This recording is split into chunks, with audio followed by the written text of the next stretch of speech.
Ya, terima kasih rekan-rekan media sekalian. Assalamualaikum warahmatullahi wabarakatuh. Selamat sore. Mungkin sebelum kita ini saya perkenalkan diri dulu. Nama saya Rival Kasimpari. Saya selaku ketua dari Lembaga Bantuan Hukum Cendrawasih Celebes Indonesia. Beberapa waktu lalu kami mendapat kuasa langsung dari rekan atau saudara kami atas nama Abdul Muiz tertanggal 9 Desember 2023 berkaitan dengan adanya laporan atau terlapor di Polsek Sausapor atau Tambrau.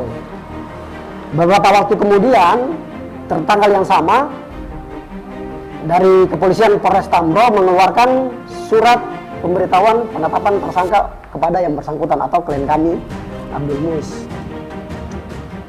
Ini yang kemudian hari ini kita ingin menyampaikan beberapa hal terkait dengan penetapan tersangka yang diamanahkan kepada klien kami. Mungkin yang pertama, saya akan tunjukkan surat kuasanya kami. Ini surat kuasa. Ini beliau sudah tanda tangan juga. Surat kuasa ya.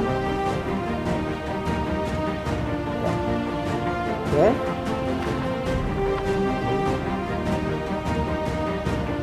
Nah, kurang lebih ada sekitar 10 pengacara yang dikuasakan atau mendampingi beliau klien kami ini. Yang pertama mungkin kita akan berbicara sedikit berkaitan dengan proses yang sedang dijalani oleh klien kami. Jadi hari Senin lalu, tepatnya tanggal 11 ya, hari Senin tanggal 11. Tanggal 11 lalu klien kami dipanggil oleh pihak kepolisian melalui Polres Tambrau, melalui Polsek Sorong Kota untuk diminta keterangan sebagai tersangka. Namun karena berhubungan klien kami dalam kondisi kesehatannya tidak memungkinkan atau sakit, sehingga hari Senin lalu kami bertemu dengan rekan-rekan penyidik Pak Kasat Reskrim juga dari Polres Tambrau, melakukan klarifikasi sekaligus mungkin silaturahmi pada rekan-rekan di sana untuk kemudian meminta waktu nantinya pemeriksaan terhadap diri klien kami kita tunda sampai kondisi kesehatan beliau benar-benar membaik. Itu yang pertama. Yang kedua, mungkin kita di sini melakukan jumpa pers ini untuk mengklarifikasi atau memberikan informasi agar tidak menjadi isu yang isu-isu miring yang beredar di luar. Kalau kita lihat hari ini di beberapa media, baik itu media cetak maupun media online, ini banyak beredar isu-isu yang kalau kita tahu persis itu kami anggap berita yang keliru dan tidak benar. Yang pertama berkaitan dengan penetapan tersangka terhadap klien kami. Penetapan tersangka ini tidak kemudian langsung dinyatakan yang bersangkutan atau klien kami ini bersalah secara hukum. Harus kami tegaskan di sini bahwa penetapan tersangka terhadap diri klien kami karena patut diduga, saya ulangi, karena patut diduga melakukan dugaan pelanggaran yang berkaitan dengan penggunaan atau pengelolaan kayu hutan atau login dalam istilah hukum. Nah, penetapan tersangka terhadap diri yang bersangkutan itu kita juga harus pahami bahwa dalam hukum ada istilah asas praduga tak bersalah atau dalam istilah hukum asas presumption of innocence. Seseorang tidak akan mungkin dikatakan bersalah sebelum ada putusan penetapan dari pengadilan kepada diri yang bersangkutan. Itu mungkin yang pertama yang harus saya tanggapi kepada teman-teman baik itu media maupun masyarakat di luar sana. Yang kedua, saya akan meluruskan atau mengklarifikasi sekaligus meluruskan berita yang beredar selama ini di publik. Yang pertama mungkin berkaitan dengan izin kayu. kalau kita lihat penetapan tersangka terhadap klien kami ini memang berujuk pada izin pengelolaan kayu. Sebagaimana kalau kita lihat di surat penetapan tersangka ini, ya klien kami dituduh atau diduga melakukan pelanggaran terhadap pasal 83 ayat 1 huruf B, junto pasal 12 huruf E Undang-Undang Nomor 18 Tahun 2013 tentang pencegahan dan pemberantasan pengrusakan hutan sebagaimana yang telah diubah dalam Undang-Undang RI Nomor 6 Tahun 2023 tentang Cipta Kerja terhitung sejak tanggal 8 Desember tahun 2023. Nah, kalau kita lihat di sini tentang penetapan penetapan tersangka berkaitan dengan izin kayu, saya ingin sedikit memberikan ilmu hukum yang kami pahami berkaitan dengan izin kayu ini. Sebenarnya illegal logging itu dia ada atau dia bisa dikatakan illegal logging kalau misalnya kayu yang digunakan atau yang diambil itu dalam tanda kutip tidak memiliki tuan.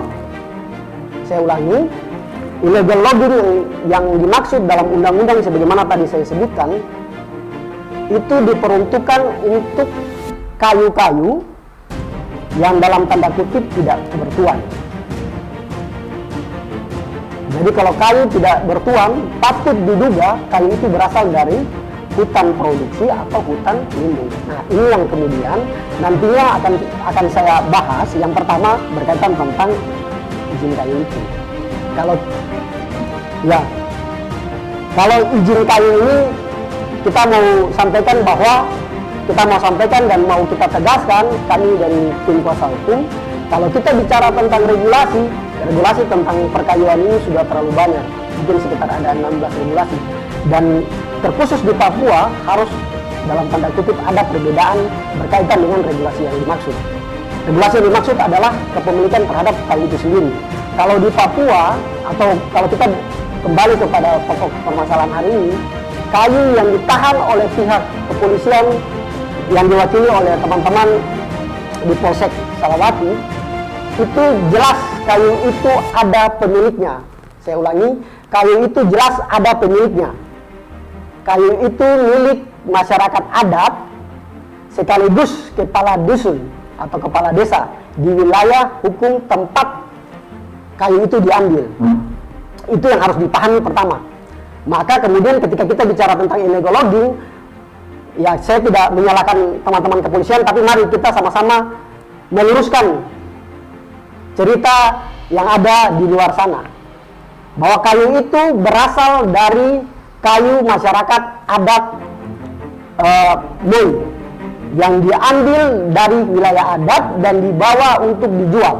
Itu yang harus dipahami, ya. Itu yang pertama, ya. Yang kedua, klien kami ini orang yang bukan baru pertama kali melakukan aktivitas berkaitan dengan kayu ini. Beliau adalah orang yang taat membayar pajak kepada negara berkaitan dengan pengelolaan kayu. Ini yang harus menjadi catatan untuk teman-teman kepolisian. Baik, bukan hanya teman-teman kepolisian, tapi teman-teman yang punya kompetensi untuk bicara tentang penegakan hukum. Kalau kita bicara tentang penegakan hukum, saya minta kepada teman-teman media, kepada teman-teman yang hari ini menyatakan penegakan hukum jangan tumbang tindih. Kalau mau melakukan penegakan hukum, maka semua pengusaha-pengusaha kayu yang ada di Kabupaten Sorong harus diperiksa secara keseluruhan, baik itu dokumennya maupun hal-hal yang berkaitan dengan pemuatan. Itu mungkin dari kami, itu yang kedua. Yang ketiga, sekedar informasi bahwa pengelolaan kayu yang saat ini dijadikan alat bukti dalam pemeriksaan terhadap diri klien kami, kayu ini kalau kita mau jelaskan bahwa kayu ini berasal dari kayu pengelolaan yang sudah dilakukan aktivitas atau sudah dilakukan penebangan jauh sebelum klien kami ambil. Jadi penebangan kayu-kayu itu sudah dilakukan atau dimanfaatkan oleh, kita anggap saja, perusahaan dari Mr. X. Seharusnya teman-teman kepolisian juga patut melakukan pemeriksaan terhadap Mr. X ini.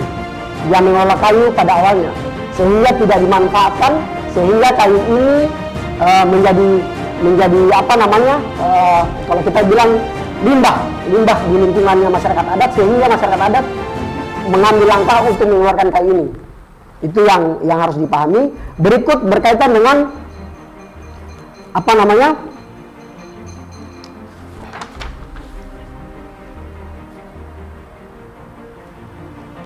cekat kabel. Yang berikut kepada teman-teman media sekalian, bahwa kami dari tim kuasa hukum pastinya kami akan mengambil langkah-langkah hukum konkret. Yang pertama, mungkin ke depan kita akan mendampingi yang bersangkutan, klien kami, untuk dilakukan pemeriksaan lanjutan berkaitan dengan penetapan tersangka beliau. Yang berikut, kami juga akan melakukan upaya berkaitan dengan mungkin ketika beliau ditahan, kita akan melakukan penangguhan penahanan. Itu pun kalau misalnya dari teman-teman kepolisian merespon baik apa yang telah kami lakukan. Mungkin yang paling terakhir, langkah yang akan kami ambil ketika proses ini kita anggap janggal, pastinya kita akan mengambil langkah hukum yang tegas. Kita akan pra-peradilan, melakukan pra-peradilan terhadap penetapan tersangka terhadap diri klien kami. Mungkin dari kami itu saja yang dapat kami sampaikan. Selebihnya kita percayakan kepada teman-teman kepolisian bahwa proses hukum ini masih tetap berjalan. Hormati proses hukum. Ke depan penembakan liar, penegakan hukum berkaitan dengan kayu ini, kami sarankan untuk tidak tumpang tindih, karena di mata hukum kita semua sama, tidak ada yang kebal hukum. Mungkin dari kami itu saja. Terima kasih.